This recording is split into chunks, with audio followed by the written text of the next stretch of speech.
Let me actually do one more thing, if you don't mind. Hold on one second. Okay. All right. Let's get started. Yeah. Welcome to Noble Warrior. My name is CK Len. Noble Warrior is a special series I'm doing right now with Burning Man Think Camp organizers so that you get inspired to participate in transformative experiences of God and create your own. My next guest, she's the co-founder of Sacbe. She's an experiential producer. She's the founder of Inner Refuge, a production company that specializes in uniting people and igniting change through ancestral knowledge, energy work, and practices that guide human consciousness towards realignment with the planet. Please welcome Maria Sanchez. How do I say your last name? Yatriki. Yatriki. Maria Sanchez Yatriki. Thank you so much for being here, Maria. Thank you, CK, for the invitation. I'm very happy to participate. So, first question, what is Sacbe and what does it stand for?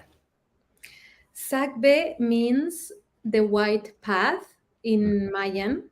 mhm, It was the roads that they built that connected the sacred sites. And it represents the sacredness of our culture for me. mm. And what does it stand for? It stands for tradition, it stands for ancestral wisdom, it stands for cultural heritage. Mm. And so cultural heritage specifically for the Mexican culture or Yeah, just culture? yes, specifically for the Mexican culture, for Mm, the we work mostly with the Mexica tradition, mm-hmm, and also we weave in some elements of the Mayan tradition, mm-hmm. mainly Mexica. Okay. So since I'm a newbie to that specific culture, is there anything, if you were to teach CK, what is a tradition or what is a specific value that that particular culture that you value so much? That would be really great. Yeah, of course. So I think the most representative and valuable thing of the Mexica tradition is the work we do within the medicine wheel, Mm-hmm. and it's a tradition that teaches us how to balance the elements within ourselves, working with the different directions and with the different elements. Hmm. Um, it involves a lot of singing with the huehue, the drum. It Hmm. involves also a very important part of this tradition is a dance, the Mexica dance, and this is a tradition that has been taught for hundreds of years, and it is a way of us to communicate with the spiritual world, with the elements, with everything, with the earth, with everything that surrounds us. Mm. I love it. That's a beautiful articulation of that. So how do you incorporate that into the Sacbe Think Camp? Um, First of all, we incorporate it by asking for permission. Mm. Every gathering that we do, every retreat that we host or event, we use the tools and the spiritual techniques that our teachers, our elders have been transmitting to us, to ask for permission to the elements, to the place, to the spirits of each place, to open and to give us guidance, to give us permission to do the work that we're doing. That would be the first element of it. Um, Also, we use the singing, the drum. We teach people how to open their voices through coming together in one heart. The hueve in our tradition represents the heart. Mm. And the moment that we get together around this heart, around this drum, connecting us in one beat with the drum, we're connecting our hearts. And it is a reminder that we are all together, synchronized, working together. And we can harmonize our hearts by with this drum, with this singing. And these chants, these songs that we're sharing are also part of our tradition for hundreds of years, and we believe that they carry a lot of medicine in them. So this would be another teaching or practice that we share Mm-hmm. in our gatherings, in our events. Um, Also, the work we do with the elements, with the saumador, with the saumador is the how we were the incense holder where Mm. we burn different medicines like copal and sage and Mm. tobacco, and also the work we do around the fire. So we work a lot with connecting with the fire, which we believe it is an energy, like a very old energy that transmits a lot of wisdom, and we see different representations of the fire with when we are working together. So I think those would be the most essential parts. All right. So I want to double click on rituals in a moment, but let's zoom out for a moment about Sacbe, the think camp, for a bit. Mhm. How long has it been around, and what got you started Sacbe in the first place?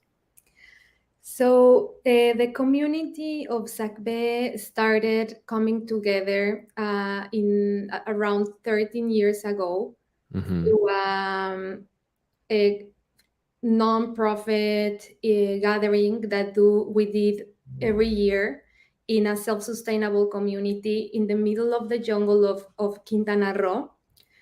And we convoked every year our community to participate in this gathering to raise funds for different nonprofit organizations. And this is an event that from the beginning had a spiritual aspect to it, where we weaved in these traditions uh, combined with music and wellness. So Mm. from the beginning, it was we were proposing a new way of celebrating, conscious celebration. Mm. And this was the beginning, the very beginning of like our us together as a community. In 2018, Maxa Camp invited Mm. us to create a village with them, and this was the first year we did the camp at Burning Man, and also was the end of that chapter of the jungle gatherings. Uh, Mm. So when we started the camp, we also finished the chapters of that chapter of the jungle gathering. Okay, And so pause 1 second. So the community has been around for 13 years, and Burning Man Think Camp is since 2018. So the Mhm, community is really the engine that powers whatever manifestation, whatever expression that looks like. So you closed up the jungle and you mhm. started the Think Camp. Why did you close down the jungle? I feel like it was like the natural, organic end of it. Like I feel like we um, the Tulum and this area of Mexico changed a lot in those 8 years that we did the event. Hmm. And I feel like when we did the last event, we all felt that it was the end of that chapter. Mm, mm, mm. And it's actually interesting that you went from the jungle to the desert. So, so what gave birth to the desert? As in, um, as in energetically, symbolism wise, like why mhm, is the desert more compelling, more attractive than say the yeah. jungle? Maybe not more attractive, is different, it's a Uh, different energy. mm, um I think the what brought us into the desert was a brotherhood and sisterhood and collaboration. That mm, was, I feel like, what the initial fire, the initial, the initiator. Because it was our brother community, Maxa, and also Mayan warrior, who invited us to collaborate on this project. So, feeling supported, feeling that it was we were part of something bigger, mm, that maybe we could also have impact in more people, um, and bring our print and our seed mm, into this larger city and community that is Burning Man. mm. I love it. So one thing that from my research, I saw a lot of collaboration. Yeah. Whether it's, and then you also give a lot of attribution, a lot of credit to, hey, so and so did the video, so and so did the music, and then Mhm. it's very obvious that just from the footprints that you have out on the internet, there's a lot of collaboration happening. So I'm curious, why did community and collaboration become so important from your perspective as the co-founder, the architect of these experiences? Why is community and collaboration so important? I think I feel that without community we cannot get very far. I Hmm. feel like we can achieve more growth when we're working in a sangha or in a Hmm. community. When you have people that support that support each other in their spiritual path, in their spiritual growth, that everyone keeps accountable from each other, and I feel like this is why the community is so important, because we are uh, a project that is based on that, in community, in spiritual growth, in celebrating, and it is focused on participation and collaboration. So for the people who, let's say, are very, very capable, it's very easy for them to say, nah, it's community takes too much work, too much time, too much, bickering back and forth to do community type oriented projects. It's faster if they just do it themselves, right? So that's the curse of the capable people. So were you always very community oriented, or there was something, a event that happened that have you change your mind? I feel like I was always community oriented from Mm, also from the family where I was brought in, and the example of my parents, what they do. I feel like it's always been, my life has been marked, if it's I don't know if it's the right word, but by the work in community and with our culture. Um, mm, and at the same time, I feel like the same the work and the path and working within community has been giving me those insights and those on that understanding of how to empower um, our community to take leadership.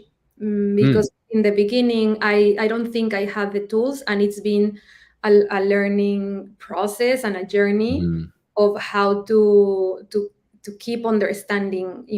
Maybe my nature in the beginning was more a solo mission, and Mm-hmm. slowly it's been growing more into community and collaboration. Oh, beautiful. So, what are some of those tools, to foster community collaborations and contribution and allowing, yeah. So, what are some of those tools? Yeah, I would say listening, Mhm. like having a lot of conversations with the people that surround you, the core team, the core um, community, uh, receiving a lot of feedback. Um, Also, being clear with the communication and the expectations, and vision.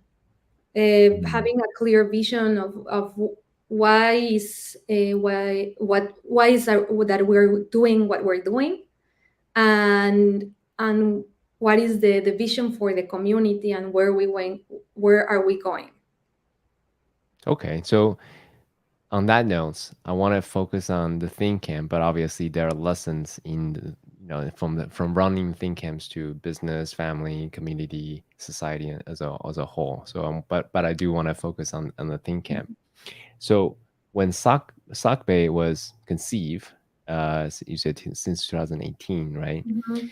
Um, how is it governed? Like, how was the vision formulated from the beginning? Was it, benevolent dictatorship, right? Where it's coming from one person and goes down, or was it more consensus basis? Like, here's a community, let's, talk for hundreds of hours and formulate what is the vision of what value we stand for and so forth. How did you formulate and form the vision? Mhm. In the very beginnings of Sacbe, Sacbe, the event that took place in the jungle we started it together with um, mm, my ex life partner Mm-hmm. and two other friends, Mm. and Four people. yeah, yeah. Mm-hmm. Mm-hmm. So, and at this time, it was each of us had a different background, and we were a good complement to each other. I had more of a production, logistics background, Mm-hmm. and also creative in the sense of like experiential creation, Mm-hmm. and the other one had more experience with management, and the other one had more experience with music. So it was like a good complement. And at the time, it was a very small project. We were just the first events, we were just making events for 150 people. Mm-hmm. So it was very balanced in terms of like what the contribution that each of us had, and the ideas that each of us had. The other one was the founder of this self-sustainable community in the jungle. That was the other partner, so he was more involved with all of the governance of that community and the communications with that community. um, and yeah, so it was very balanced at the moment. Mm-hmm. And then I feel like, and it stayed like this until we finished the last jungle gathering. And Mm-hmm. when we started the camp, um, we're a baby camp still. Mm-hmm. Mm-hmm. We still there's so much that we are learning every year. And in the beginning, I feel like I was taking more weight and more decisions, and slowly it's been changing in that sense. More campers are getting involved, more support, more our team is taking lead of more areas. So yeah, it's still in a it's still changing and evolving in that sense. Well, I mean, Jennifer Russell of Mystic recommended you and to me, and obviously, Sacbe has made an impression on her. So the camp may be young, but the impressions are being made by people are taking recognition to it, right? Thank you.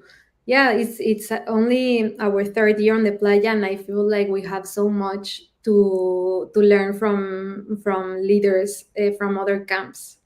Mm. So how do you govern? In terms of the reason why I'm asking that specific question is this, because especially young camps, Mm-hmm. they're very ambitious, and they may want to do large things, and some of them are able to pull it off, some of them are not able to. So there's a lot of Mm-hmm. heartaches in that. So I think governance is Mm-hmm. an important topic for aspirational camp organizers to think Mm-hmm. about from the very beginning. So I'm curious to Yeah, know, knowing what you know today, yeah, how what has worked for Sacbe in terms of yeah. governance. So I feel like the way I govern is I believe in baby steps and organic growth, and keeping things as simple as possible, and functional. Um, and what it has really what we started doing last year, in terms of like community, on the community aspect, we created three different committees, Mm, um, and one of them is finance, the other one is inner growth, and the other one is community. mm, And there's different leads and experts on each committee, and what we're doing is like dive deep into this. I think they are like the main subjects for us, the pillars of the camp, like, and sustainability, sorry, and mm, sustainability. So for example, in sustainability is like, how can we slowly take steps into becoming uh, uh, to reducing our footprint, um, and what are the technologies that we can bring in, and what are the practices and the habits that we can change and we can incentivize our campers to do, so we can be more sustainable and aware of this aspect. um, and there's a lot of different calls throughout the year with the committees, and also the campers are invited to participate in these calls, to take decisions, but it's all organic, slow. For example, this year, in terms of sustainability, our goal was to recycle, compost, um, and reduce our petrol consumption and our water consumption. And next year it is to uh, solar power and one area of the camp, for example. And so this is the way. I don't know if with this I'm answering your question, or would you like me to address another aspect? No, I mean this is good. So you have committees who Mhm, is responsible for specific pillars in your camp, and then you're empowering them throughout mhm, the year to be able to lead and guide the direction of those specific pillars, right? So that's what mhm, I'm gathering so far. mhm, Yes. mhm. Exactly, Yeah. exactly. In terms of community, for example, within the committee of community, it is, what are within the community, we also circle in that inner growth, Hmm. and what are the subjects and the teachers that we want to share, and also organizing a separate committee for this, so people that are part of the camp can keep engaging, throughout the year. And Mm-hmm. also there's so many healers and facilitators in our community, in our camp, that they all would like to share Mm-hmm. their teachings and their practices. So creating all of that content and that interactivity to um, keep engaging in a deeper way with our community. So downloading all of these ideas is what the committee of community does. Mm-hmm. Um, and then finance, we're starting to explore um, the blockchain world, but baby steps. No, it's not a completely go all the way to a DAO or something like this, but slowly, how can we start maybe using NFTs to fundraise or things like this? So yeah, these are the different elements that I think are key to our governance at the moment.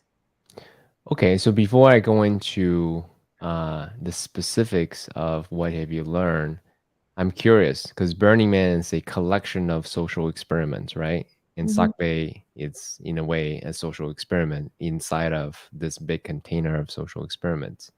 So I'm curious, what ideas is Sacbe experimenting Mm, in terms of the greater, yeah, what big ideas is Sacbe experimenting? in terms of projects or The theme, the philosophy, the vision, uh-huh. like good. So I would say that our main um, purpose with the camp Mm-hmm. is to use it as a vessel for growth Mm-hmm. and for evolution of our community. Mm, Um, and to do it while celebrating. mm, Um, and to our vision is to to create uh, a happy, content, mm, uplifting community, and also within Burning Man to create a soft landing. I mm, feel like the weather, um, the weather can in Birmingham can be harsh. mhm, So sometimes, so providing that nest and keep it as rooted as possible.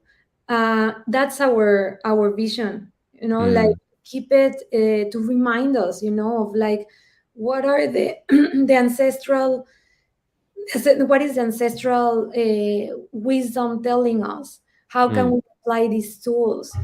I feel like sometimes in Burning Man everything is kind of like technological and and mhm, um, and masculine sometimes. mhm, So our mission and our vision is to keep it simple, to keep it as simple as possible, organic growth, and share these seeds of wisdom. mm. You need to get some water, by the way? I have some. Okay, just Yeah. checking. Okay, great. Yeah, I mean, I would say, just looking at the content, the limited content that I see, Mhm.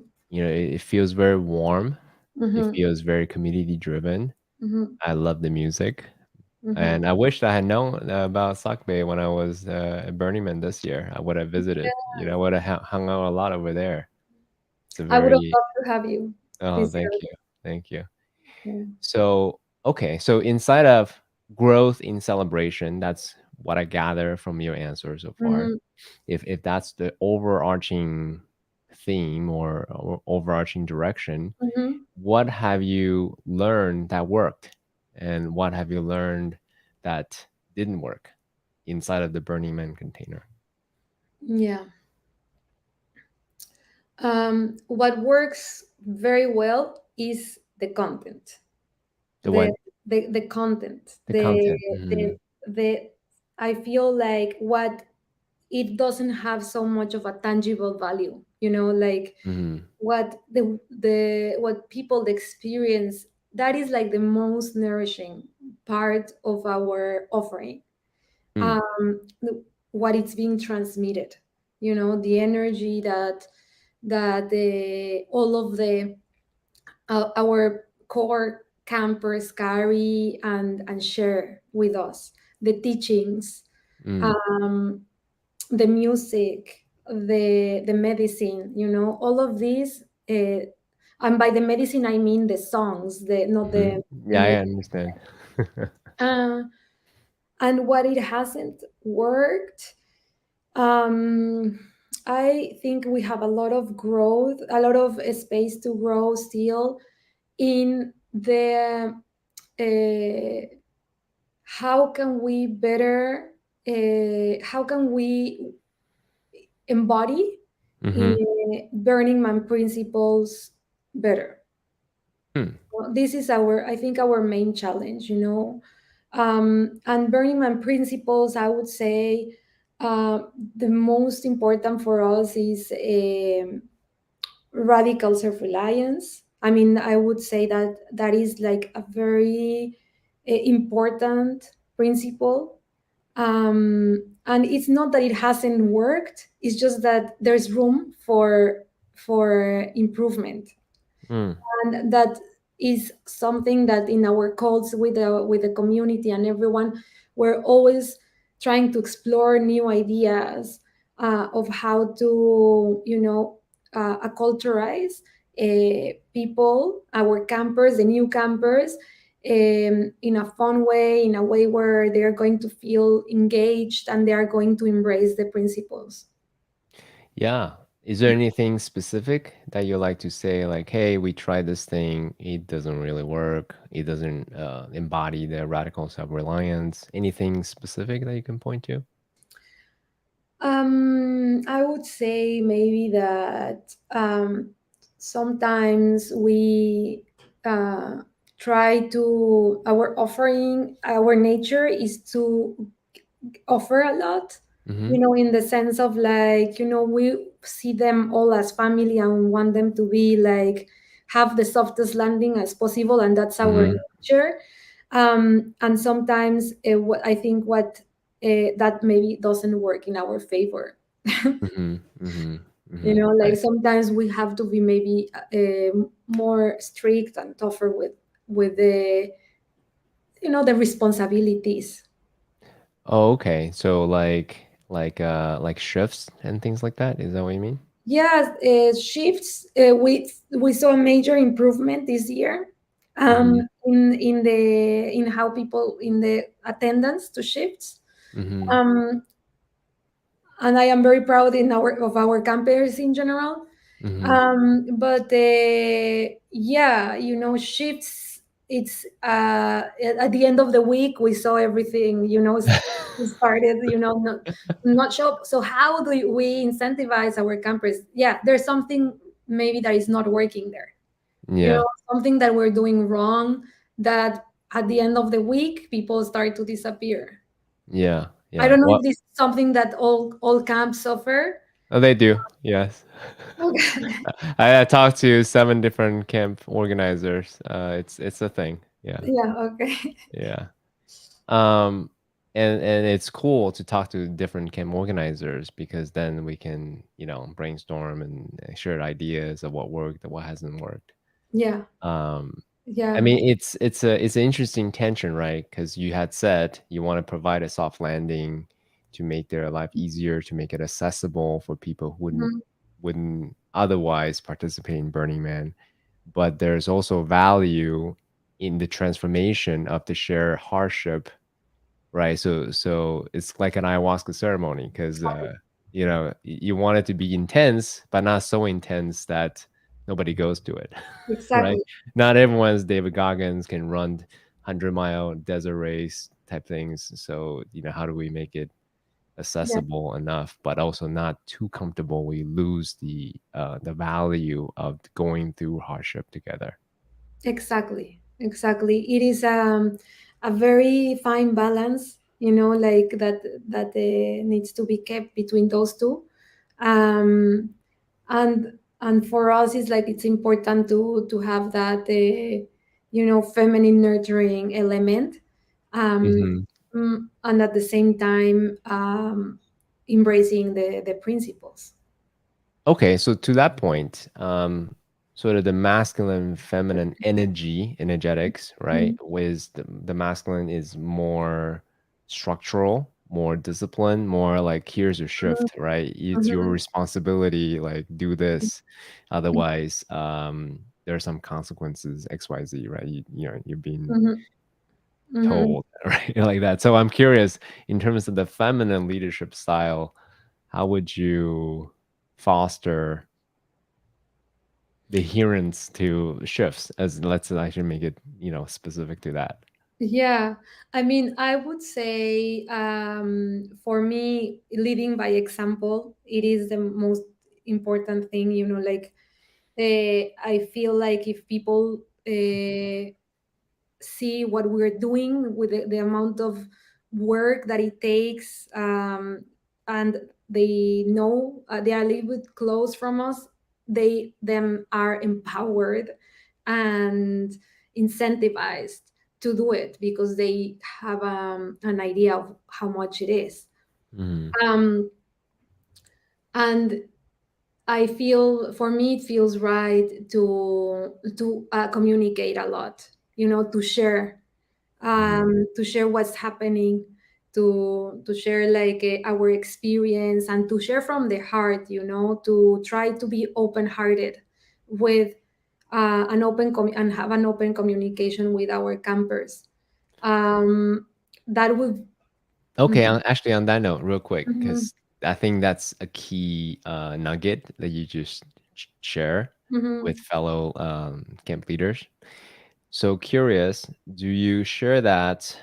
Do you make a point to share that? Let's see, how do I ask this question? Okay, you know how when you run stand-up meetings, there's a specific meeting format, right? So if you make that into a skill to share where you're coming from your heart every step of the way, then that could be, in my mind, effective, right? So if Mhm. you can scale that, so all of your camp leaders, all of your community leaders can come from that place, that could be really cool. So how do you how do I say this? How do you train your committee members to come from that place? So what we do is Uh-huh. a monthly call Mhm. that is that the committee of community organizes, and what we do is a sharing circle, and Oh, okay. we bring a different topic. Sometimes, there's different people that lead it within our camp, Mhm. that lead that specific day and circle. And maybe we do small meditation, a meditation to ground, and then we we share a practice, and then we start with sharing ourselves, no, where we're at. If we're going to talk about, I don't know, bringing up a wound or something, or a fear, maybe related to Burning Man, and Mm, we talk about this. We talk about what's bringing coming up for us, mm, um, in the journey to coming there. If there is anything from, the past that comes up, what is making us uncomfortable, or what is making us resistant, mhm, and also opening the conversation with people towards, how do they feel about these shifts, how do they feel about like this part of like the community and Burning Man principles. So mhm, mhm. this, I feel like we do it through calls and sharing circles. I love that idea, Mm-hmm, actually. So you ritualize the sharing part into a monthly thing, mm-hmm, and then you ritualize the meditation to ground, sharing practice, sharing mm-hmm, ourselves. And I'm mm-hmm. assuming at some point you get to business, right? In some Yeah, or we do no? a different call. Oh, okay. So there's sharing circle and then business calls. Like so you Yeah, separate the two. yeah. I see. Got it. I Mhm. like it. I like it. Yeah. Uh, okay. Hmm. So can you tell us a little bit about the importance of rituals? Why some rituals might not others, and what some rituals are effective? and what some rituals are not effective in terms of bringing people together? Mm. Um, I can only talk from personal experience. I don't know what the rituals that we use. I understand that may not resonate with everyone, and Sure. maybe some people see it as, as a different world, and maybe people even don't feel like, they really identify with them.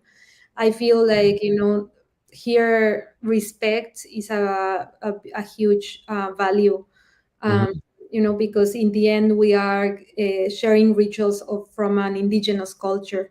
Hmm. So, and it's not a religion, and we try to communicate it properly, and to make people safe.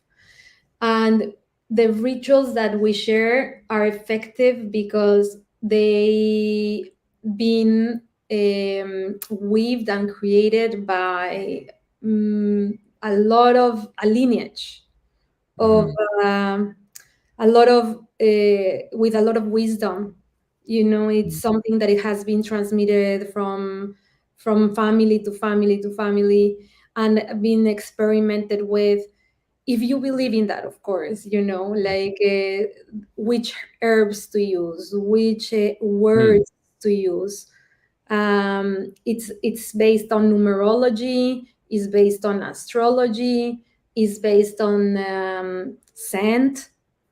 It's brings all of the elements on how to communicate with them. So for me, this is why the Mexica rituals are effective. Hmm. Hmm. And I wouldn't know any other rituals because this is what I am studying. Sure, So of course. I don't know if I don't know. I'm sure that the African culture has so many other rituals, and the Chinese, But Yep. what I'm studying, and what we're sharing, is the Mexica. So I guess what I'm asking is not so much the specific ritual, which what's effective and what's not. I'm more asking from the experiential design point of view, Mm-hmm. because we can ritualize everything, and everything feels heavy because it's like very rigid, right? Very rigid, and then we cannot have any ritual at all, and it just seems not, shall we say, respectful enough of what could be, right? So there's a sweet spot somewhere of Mm-hmm. just having enough ritual where people feel reverence towards, Mm-hmm. a value, but not so many rituals where like, oh my Yeah, God, it's another ritual, right? yeah, yeah. so, so how do you strike that line? How do you find that Yeah, line? I guess, for example, in the camp, we've been different rituals, different elements, the Hmm. the spiritual, and also then there is the music part of it. That is not only it's live music, is instrumentalists, is DJs, is and I feel like the curation of that. Hmm. Um, that is not so much of one thing, and the talks, and no the different elements, and the steam bath, that each of its own, it's a ritual, and maybe just sharing it from an authentic place, Hmm. and not to to show off, or to like share it because it's something you believe in, because it's something that you like, and the Hmm. people that share it also do it from an authentic place. I feel that's what makes the difference. Mm. Okay, so quick question there. So something you believe. Okay, so a couple of things I hear. You offer rituals in, um, well, live music, steam bath, talks, content, and probably, I'm assuming, let me correct me if I'm wrong, how you start the day, how you finish the day, some kind of a thing like that. I'm assuming, Hmm. right? So, Hmm. and you also said you the speakers or the person in charge, the facilitator, they can bring in something they like, something they believe in. This is what Hmm. I gather so far. Hmm. Yeah. Hmm. So now the question then is, how do you then, for you, because you're looking at the whole programming, Mhm. how do you then um, manage it so that it doesn't become a mishmash of all kinds of different rituals, right? It's from Mhm. Chinese, from Japan, from Mhm. Mexico, from then it's like, oh, what is this? How do you as the macro thinking point of view curate the kind of ritual that like that's in alignment? Yeah, I think it is very in a kind of like a personal way of our own lifestyle. Like, Mm, for example, the programming, usually we weave it between myself, Magdalena, and Raquel, two other of a part collaborators and team and campers. And the way we did it is like, okay, what worked last year? How do we want to wake up? Maybe like usually an embodiment practice when we wake up feels right, to move the body. um, and then usually like, okay, at noon, around noon is when the heat is the strongest. So at mm, this time, there's a need for chill, for being mm, sitting down. And so at this time it's good to maybe to offer a panel, or mm, a moment where people are going to be, needing for this type of energy. Um, and then usually we have like, so in the mornings we have the embodiment practice, then we have the panel, then usually we have well, food, obviously, breakfast, lunch, mm, and then usually we have a ceremony or an activation throughout sunset or a little bit mm, before sunset. The steam bath was running, it's open all day, most of the day. And then at night, we host an open mic. We call it open mic session. We have one open mic session during lunchtime, mm, and then a concert at night. mm, So open mic sessions are more like a lot of musicians coming together, jamming together, and the night concerts are more like a formal concert where also live musicians, performers come and share their offerings. And at this time, maybe at night, it's for some people it's really good. Some people sleep at night, some mm, people do go to so having an energy where either they came back from the playa. And so it's very intuitive, I feel. mm. It's very intuitive, very like also based on having a good flow, what works with our community and experience of seeing, what worked in the beginning and what didn't work, and also leaving space to breathe. Do you are you an expert in ceremonies and rituals? Do you just kind of bring it out whenever you feel the community needs this and you just bring a ritual in I like that? wouldn't say I'm an expert myself. I do feel that many of our campers are very good at doing that. Mm, Maybe I what I do is yeah, feeling into the energy, and maybe telling one of them, how do you feel? Many things happen organically also. Yeah. mm. Yeah, that's a beautiful thing about having lots of domain experts, right? Yeah. You just like, hey, you do it. Like, okay, sure, I'll do a song, I'll do a dance, I'll Uh-huh. cook something, I'll do a Yeah, a lot of poem. campers, sometimes ask, is it, is this a good? We leave also some the everyday space for campers offering something. Mm, um, and sometimes it's just they ask, and if it's the right moment and there's nothing, they share. So it mm, a lot of happened a lot this year. mm. So for those who are wondering, like, is that part of the requirement? You gotta have some special power to join Sacbe.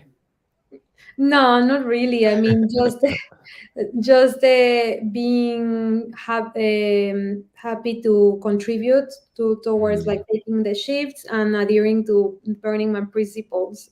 Those are Mm-hmm. the two main, like, if you don't agree with that, then you can't be part of Sacbe. Yeah, actually, on that note, I want to bring back the question of, and this is a topic I ask all Think Camp. Mhm, So this is not just you. I ask all Think Camp organizers.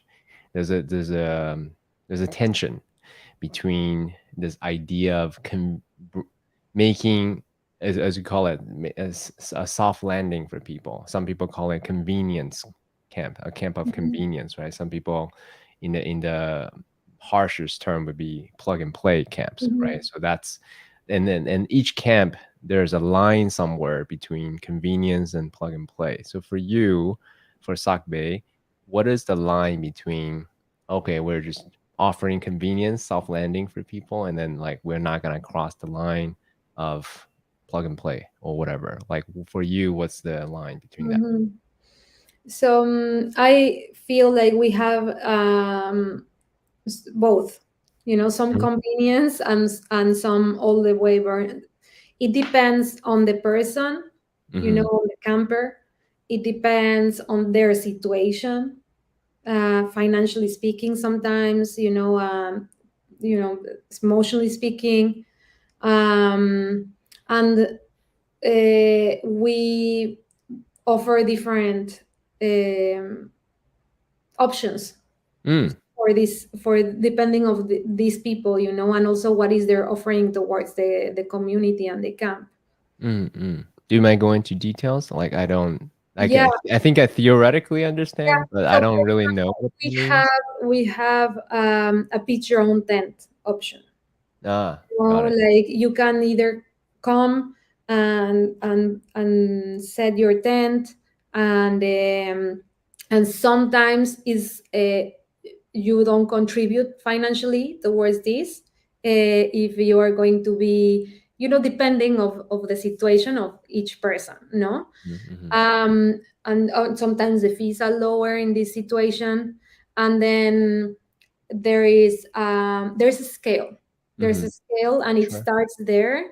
And then the what we don't do is driving RVs, Mm-hmm. or bringing RVs for people. Mm-hmm. um what we don't do is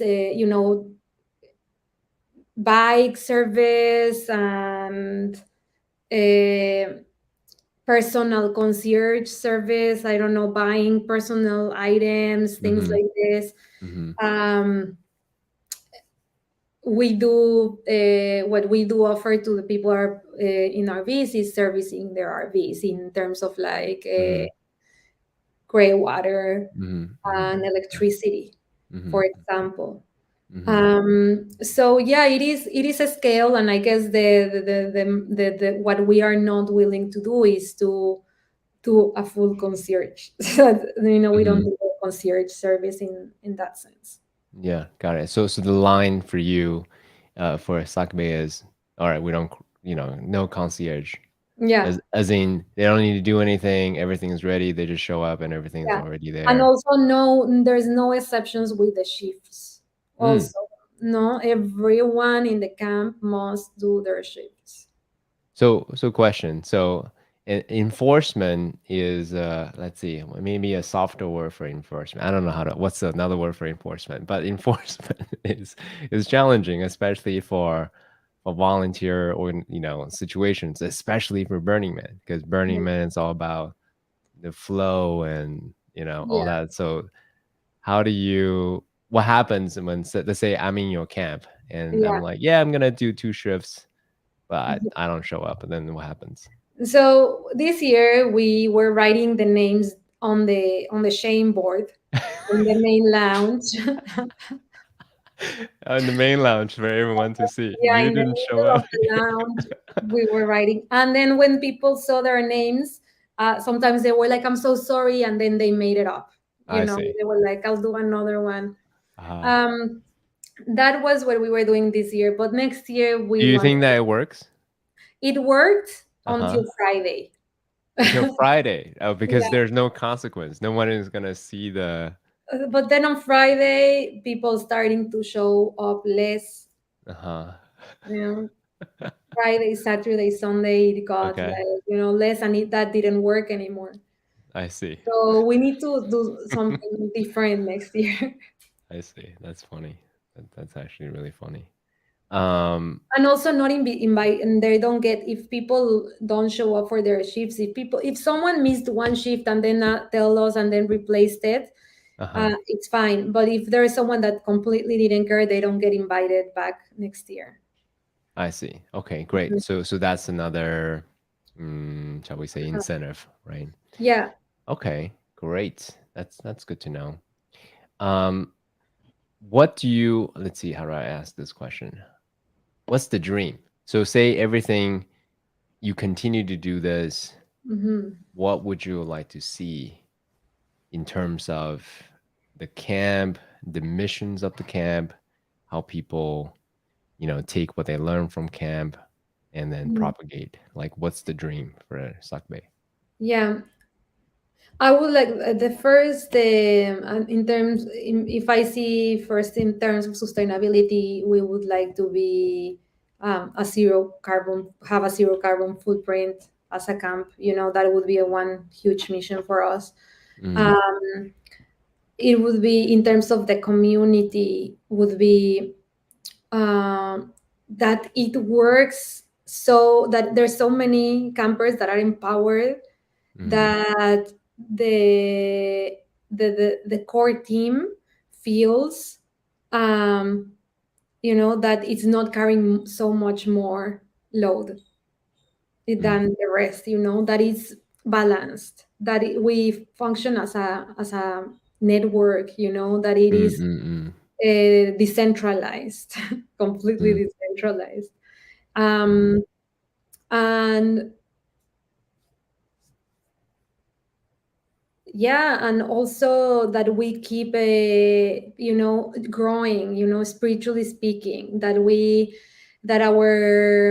our community solidifies, that our community um, gets to know each other, and our bonds grow uh, deep.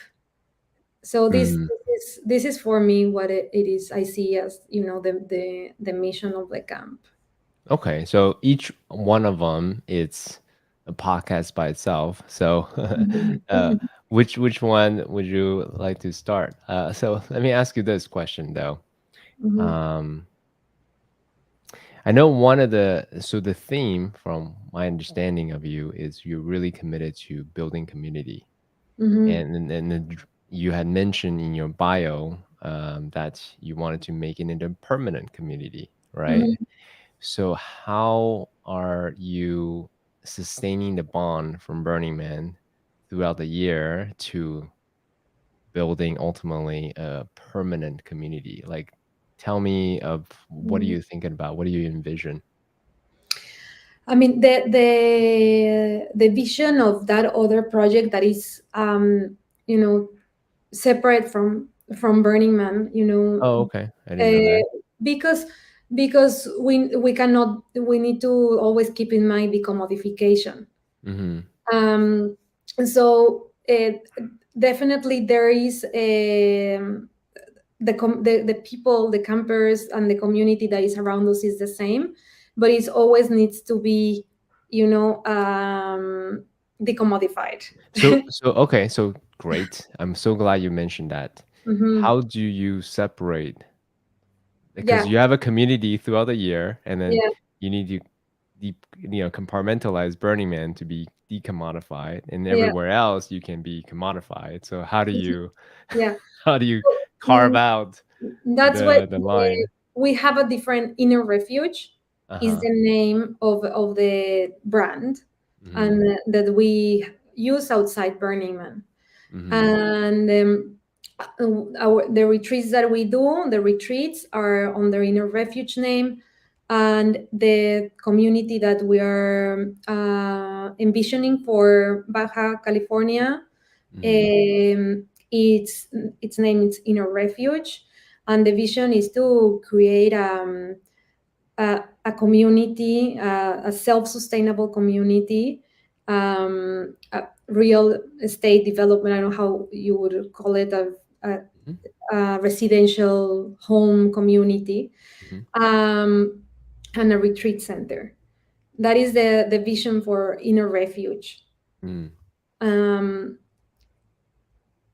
I don't know if I answered your question. No, I mean, this is great. Uh-huh.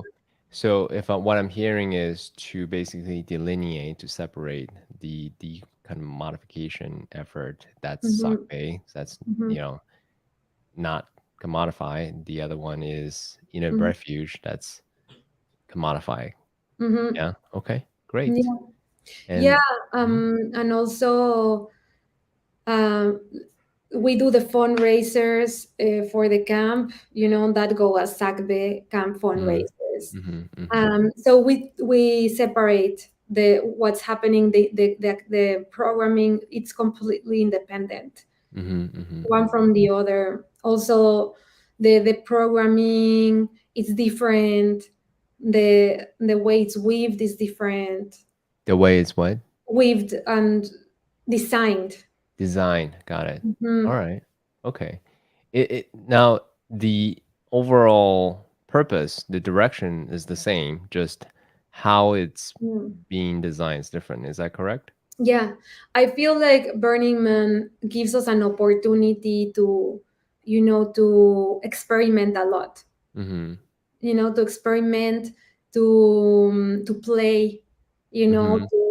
there's also so many people that are into Burning Man. Mm-hmm. It's a very, very good way to start experimenting these things, like the NFT side of it. I feel Mm. much easier than starting it in a business, you Mm. know so I feel like there's a lot of learning that we take from Burning Man in that Mm. sense as a community.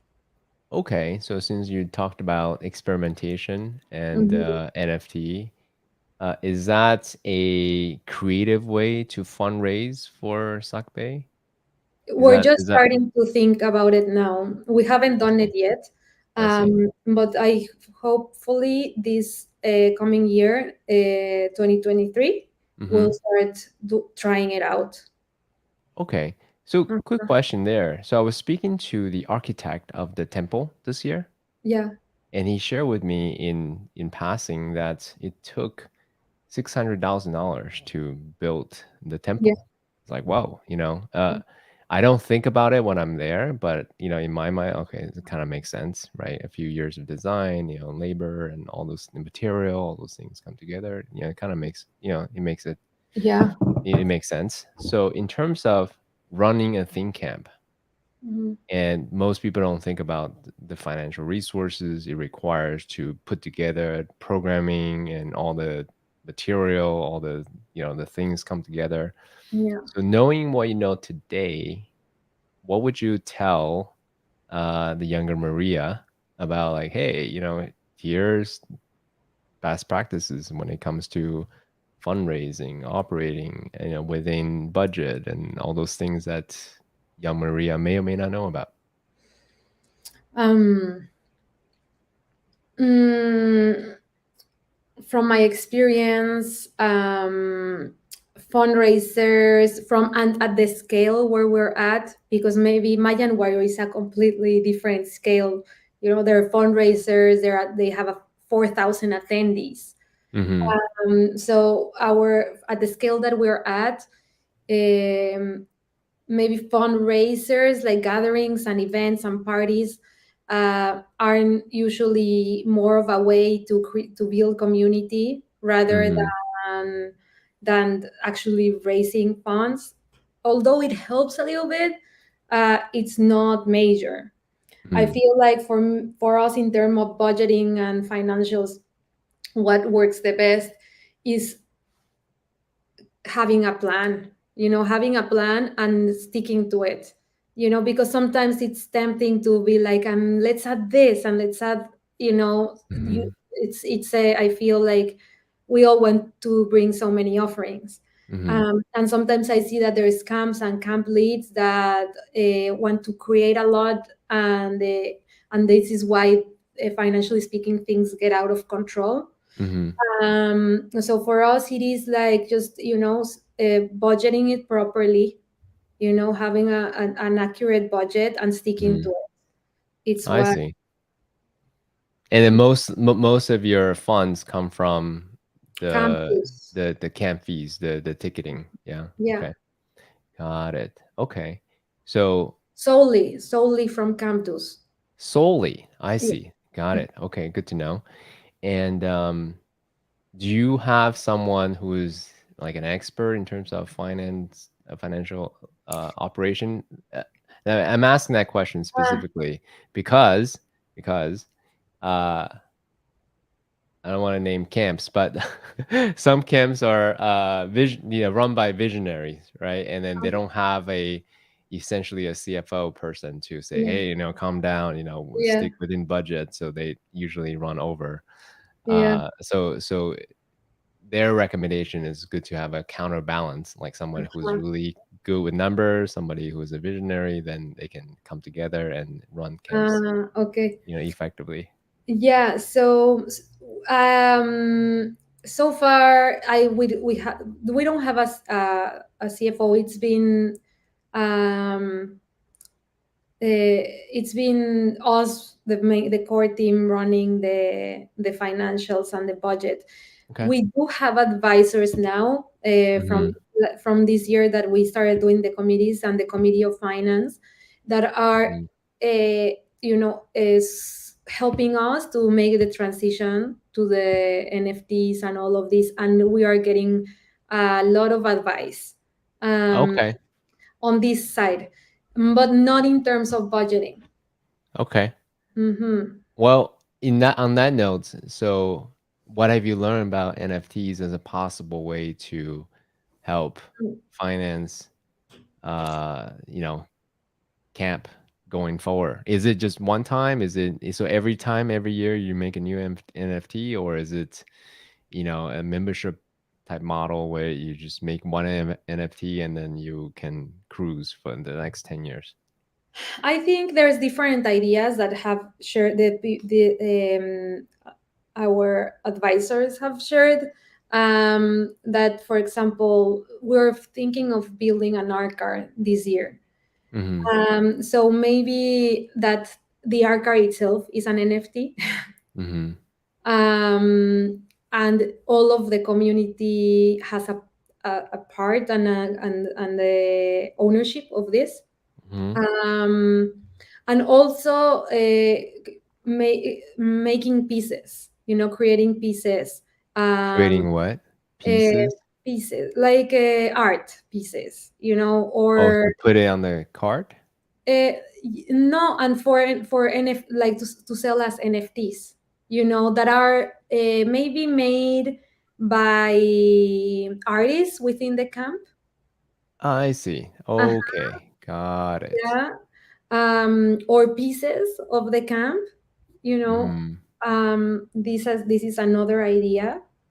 And also, to start, um maybe selling, also implementing other aspects of it, like being able to take, crypto, currencies, and to get paid through crypto. Okay. Like, there's many ideas that have come up, and this Okay. is not my area of expertise at Sure, all. sure. Well, I guess So this is what I got. yeah, yeah, we'll follow up in a few years time to Yeah. see which one works the best. Yeah. One of the main reasons why I want to talk to transformational camp or conscious camp organizers is this, because I'm a huge nerd when it comes to transformation.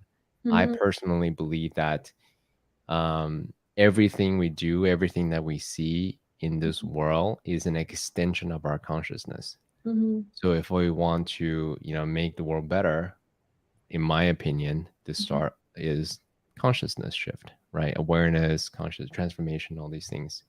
So I'm curious for you as the Think Camp organizer, also for Inner Refuge, you must have seen transformation, lots of it. So what do you track is the impact that you're making?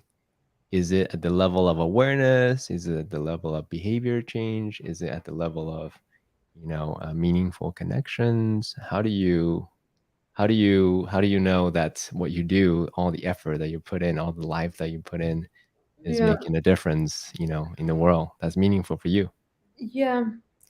I I think for me, if like for example, in terms of growth, of Mm-hmm. spiritual growth and evolution, or like awareness, Mm-hmm. I would say that the things that are I notice, if people are growing in that sense, if our community is growing in that sense, is if our campers are showing up because they are getting a sense of community, Mm. and the and consciousness about each other, and awareness of each other, that if they don't show up, it's going to be having repercussions in within our community, within our team. So people showing up to their shifts is a way for us to track this Huh. growth. People seeing people participate, and getting involved, and giving feedback, and wanting to take on more responsibility, and also seeing people in our community creating different bubbles around the world, people living in Miami getting together, people in Mexico City getting together, people in LA getting together and organizing their own events and their own gatherings to meet with each other. Mm. um, and also um, the level of participation that exists post Burning Man, and the interest that the people start having with the practices that we are offering. Um, Wait, back up one sentence. Say that again. What? the level of interest and participation that we get post Burning Man in the offerings, in the spiritual offerings that we have. I don't understand that. Can you say it in a different way? Yeah, for example, if we are teaching a meditation practice Mm-hmm. at the camp, and then campers start reaching out after to follow up with that meditation I with that see. practice specifically, I see. they want to continue diving deeper with that practice. I feel like that's also a way for us to track the growth, Mm-hmm. to see if we see that there is engagement. Um, Okay. and in terms in more logistic things, aspects to it, like if we see a reduction in the petrol consumption, if we see Mm-hmm. a reduction in the water use, Mm-hmm. I feel like also this is a way to track the growth. Mm. Do you okay? So you mean tracking the camp consumption, right? Not the individual consumption. Yeah, the camp. Got it. Got it. Got it. Got it. Okay, great. Actually, on that note, real quick, because I know that one big theme is environmental wellness, right? Hmm, hmm, There are many different words in the social media that you have around essentially, planet alignment, environmental wellness. So the critics of Burning Man, when they say, "Hey, Burning Man itself is not carbon neutral," yeah. in my mind, I'm a fan of Burning Man, so I say, well, it may not be carbon neutral. It may not be even carbon. It's well, not may not. It's carbon negative, but Mhm, it's worthwhile because it changes people's mindset. mhm, People's minds are blown, and therefore they're gonna go out and be a better human. So in my mind, worth it. mhm, For a camp who is about environmental wellness and planet alignment, how do you, let's say, reconcile? How when people say, it's a long way of asking the question. mhm. How do you respond to the critics of people who say Yeah. a Burning Man itself is carbon negative? Yeah. Yeah, it is a paradox, that I, as a camp lead, I have to live with and work on, like, because it is a lot. It is, the way, at least, that we do it as a camp. It's not full tents and zero ACs. We have ACs. We have, um, yeah, mainly ACs are huge, and RVs. Um, and I would say that, meanwhile, I think what it is, kind of like important for me, is to know that we, as a camp, are doing whatever we can to change this, because it does bring a lot of growth for many people. And the level of the connections, the friendships that come out of it, it brings so much positive impact in people. I do think, and when people start also getting deeper, diving deeper into the principles, I can only see from the impact that it has had in my life, like, so it does make positive impact. It's just that it is a paradox, that part of the environment, because it is not the most environmentally friendly gathering. There's a lot of room for improvement there. And for us, what we do is, like, work with different organizations to even our carbon, to become carbon neutral, to compensate with our print every year for every camper. Start This year we did all of the recycling, the all of the habits, reprogramming, putting a lot of energy in reprogramming and communicating, with our campers, and that our campers take these habits into their lives, into their lifestyles. So um, quick question there. mhm, Because it sounds like it's not just awareness. It's not just, hey, this is cool during mhm, Burning Man, but I'm going to go back and mhm, be a huge energy consumer and yeah, buying Amazon boxes and this and that, yeah, right? I'm but by the way, I'm guilty of it, so I'm not yeah. saying I'm Same. better. So what have you found to be effective in actually causing behavior shifts post Burning Man for your people? Mm, I would say, like, what is effective is the communication, like constant, constant, constant communication. And also, like that, when you are there, you value it more because it's scarce.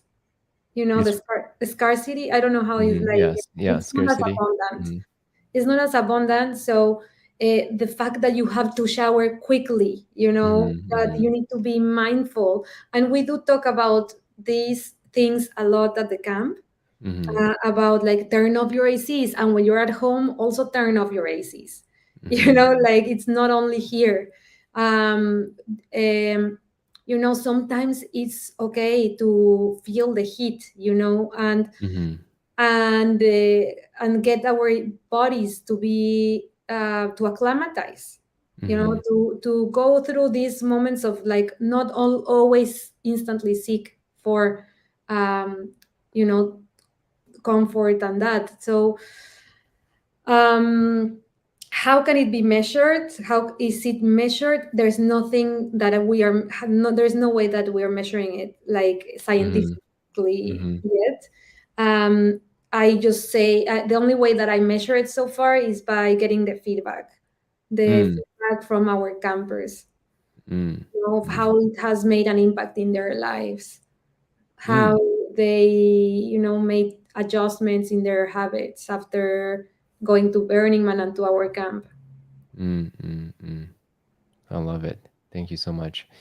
Um, Hmm. okay, so I know that you have to go in a moment. So I wanted to segue to what would you say if people are listening right now and you're giving them one idea that's gonna really empower them to start forming purpose-driven communities? What would you, knowing everything you know today, if you could just give them a couple of pointers, what would you say to to the people who desire purpose-driven communities?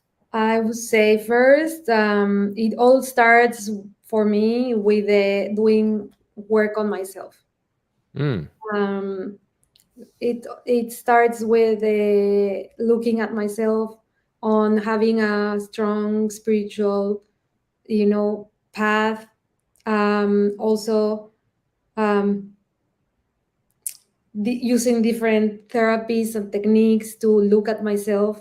mm, So then I can have a good relationship with the people that surround me, and mm, and with environment, to learn how to live more uh, closer to the earth, more aware of, like, and grateful of what we have. um, and and then from there I feel that everything flows. mm, Like, once you're like doing all this work on yourself, and you're aware of your surroundings and grateful for everything that you have, and maintaining and nourishing the relationships that you have, then community happens. Everything, mm, or everything that you want to create, your projects, your visions. If you what you do is want to create a, a, a a community and a camp and a gathering, that is sustainable, or that is real, mm. in the sense of, like, it has a is the soul, and the soul The is you. soul. The Mm-hmm. soul. Uh-huh. Mm, And the soul is you, that soul is your soul, and the soul of the community that is around you. mm, So it's like it has the energy of each community, of each mm. leader. So I would say it's starting with inner work. So I'm gonna push back just a little bit, Yeah. just a little bit. So say I'll make it personal, right? The younger CK is very much in his head. You know, he did the personal work, yes, of course, and but he's scared.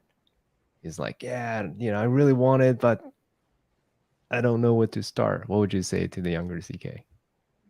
Mm,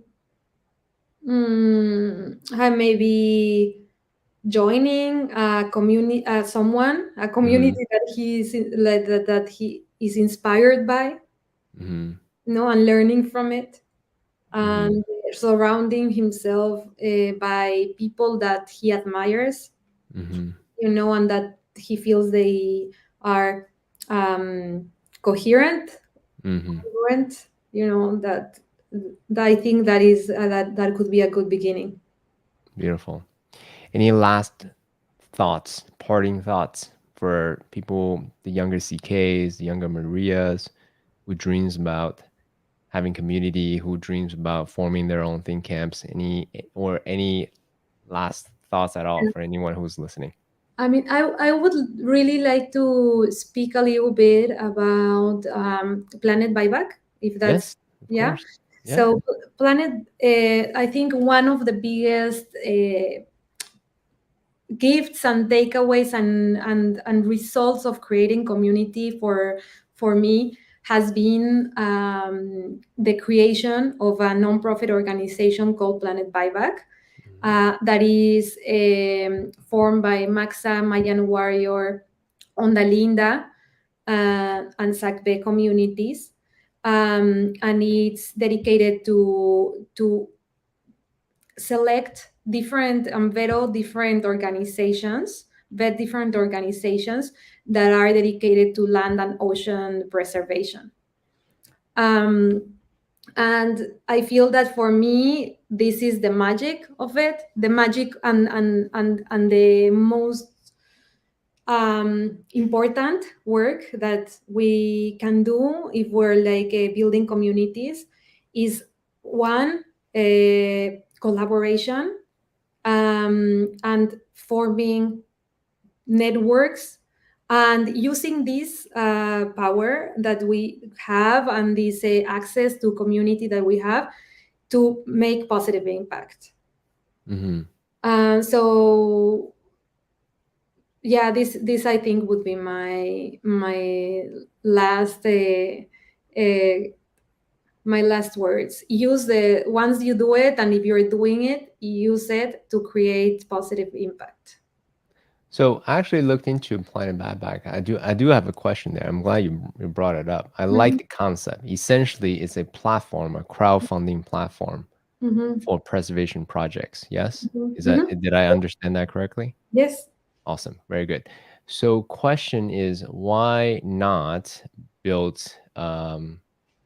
build it on top of existing platforms like Kickstarter that's already having a huge user base and you can Mm-hmm. just make compelling creatives which Mm-hmm. your community is very good at tell compelling stories and then use that to drive traffic and the kind of Mm-hmm. impact that you want to make.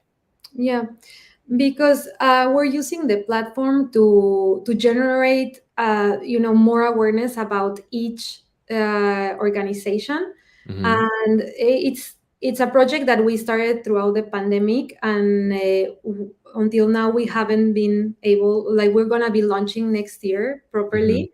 Hmm. So the idea is to use the events that we already host, and Hmm. also create new events to raise Hmm. awareness for these platforms. So if for these organizations, so Hmm. through our platform, we can we can show more. We can share the content that we create. We can design it in the way it serves the best. So not to belabor on this point, and again, what where it doesn't compute for me is the user base is already on Kickstarter. So Hmm.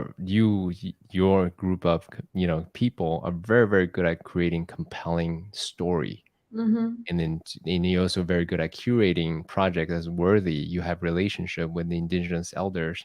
So in Hmm. my mind, where it doesn't compute is why not just make um, basically raise funding on Kickstarter, and then Yeah, still do the the art, the documentaries, fund the community projects. You know what I mean? So I'm right. yeah, That my, because it is we don't for us Kickstarter, it's not the it's a great platform, but it doesn't meet all of our needs.